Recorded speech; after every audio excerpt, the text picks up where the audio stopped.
और बात करेंगे अब राजधानी भोपाल की, जहां पर रावण के पुतलों का अब बाजार जो है वो पूरी तरह से सज चुका है। 5 से 50 फीट तक के रावण तैयार हो चुके हैं।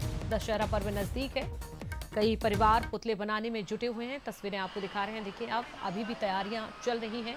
रावण, कुंभकर्ण, मेघनाथ के भी यहाँ पर पुतले बनाए जा रहे हैं। बनाने वाले महंगाई में नहीं हुआ इजाफा, देखिए उनकी ओर से जब उनसे बातचीत की गई है, उनसे पूछा गया तो उन्होंने ये कहा कि महंगाई में इजाफा नहीं हुआ। बड़े से लेकर बच्चे तक बना रहे हैं रावण के पुतले।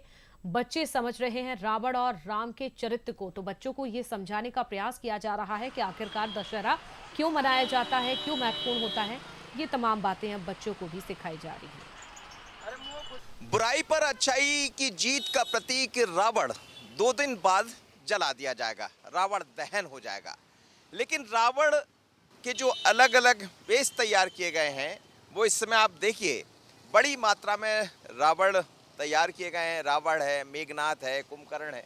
लेकिन आपको 1 फीट से लेकर और 100 फीट तक के रावण यहाँ दिखाई देंगे आपको, बड़े छोटे।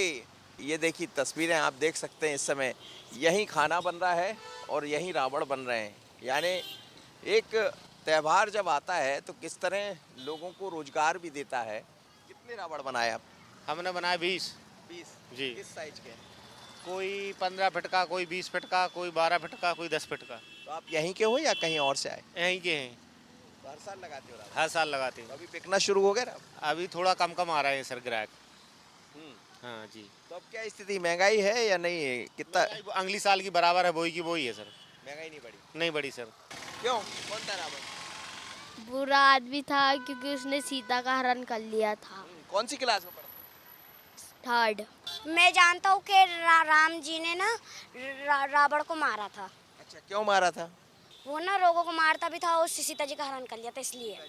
हाँ। दरअसल रावण को किसने मारा? राम ने। और रावण क्या था, ये सबको पता होता है दशहरे के दिन। और जब ये त्यौहार आते हैं तो हम अपनी परंपरा, हमारी संस्कृति और जो युवा पीढ़ी, जो बच्चे हैं, जो आगे चलकर बड़े होंगे, तो ये भी समझते हैं कि हमारी संस्कृति क्या होगी। लोग कह रहे हैं कि महंगाई जरूर बढ़ी, लेकिन रावण पर उसका वैसा असर नहीं है। पिछली बार के जो भाव थे उसी भाव में फिर ये रावण बेचेंगे को, तो कुछ के परिवार चल जाएंगे, कुछ महीने की व्यवस्था हो जाएगी। तो यही है बुराई पर अच्छाई की जीत, क्योंकि रावण तो जल जाएगा, पर रावण जलने के साथ ही ये पुतले के रूप में कई परिवार के घर के जो दीपक है वो रोशन हो जाएंगे। तो आगे की दीपावली भी उसी तरह की होगी। डिम्पल के साथ मनोज तनी, बंसल न्यूज, भोपाल।